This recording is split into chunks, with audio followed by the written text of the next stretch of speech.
سو مجھ کو اس کلام کے جھٹلانے والوں سے سمجھ لینے دو.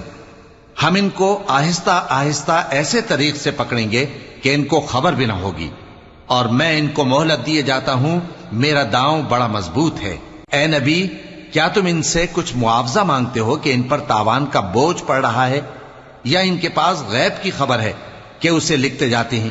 سو اپنے پروردگار کے فیصلے کا انتظار کیے رہو، اور مچھلی کا لقمہ ہونے والے یونس کی طرح نہ ہونا کہ انہوں نے اپنے رب کو پکارا جبکہ وہ دل ہی دل میں گھٹ رہے تھے.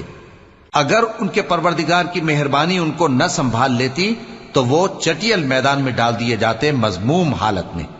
پھر ان کے پروردگار نے ان کو برگزیدہ کر کے نیکوکاروں میں شامل کر لیا.